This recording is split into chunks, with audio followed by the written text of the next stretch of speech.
Hello and welcome back. So this week I've got a custom hat to do, which is a mushroom design on an olive green hat. I haven't had the chance to do an olive green hat and that's quite exciting. So we've got that to do this week.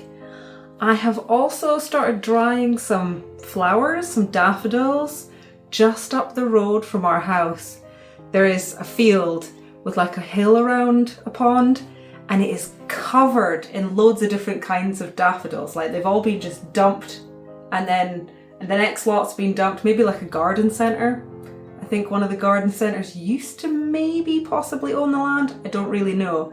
But they're all in like sections. So there's like certain daffodils here, and then the next one, and it goes on for ages. And I was trying to pick one of each daffodil so I could take it home, and I even gave some to my mum. So I would like to draw some daffodils. I also have this really cool old book that is filled with loads of wildflowers, so I might use that.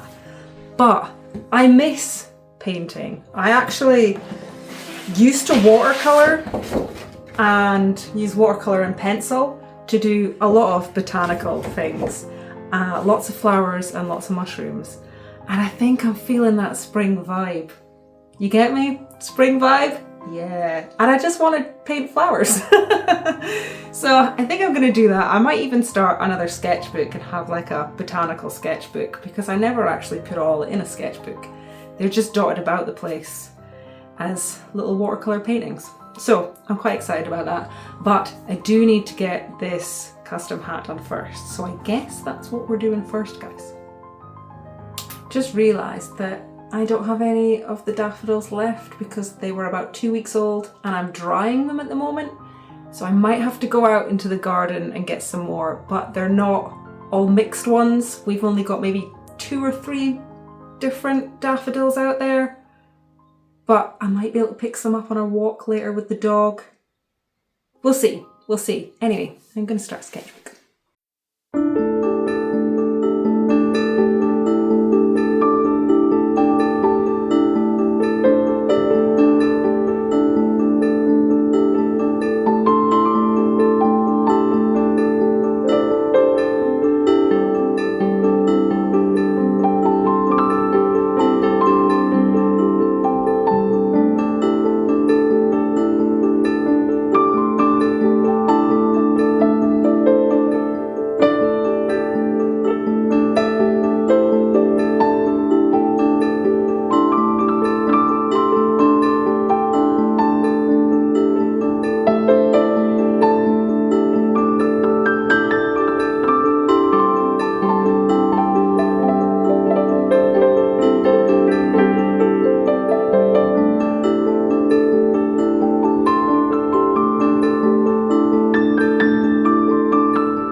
this lovely tea-stained paper and this little sketchbook that's empty, so I'm going to use these. I do love working on like tea-stained or coffee-stained paper because it makes it look really cool and vintage, like you found an old map from a long, long time ago. Treasure.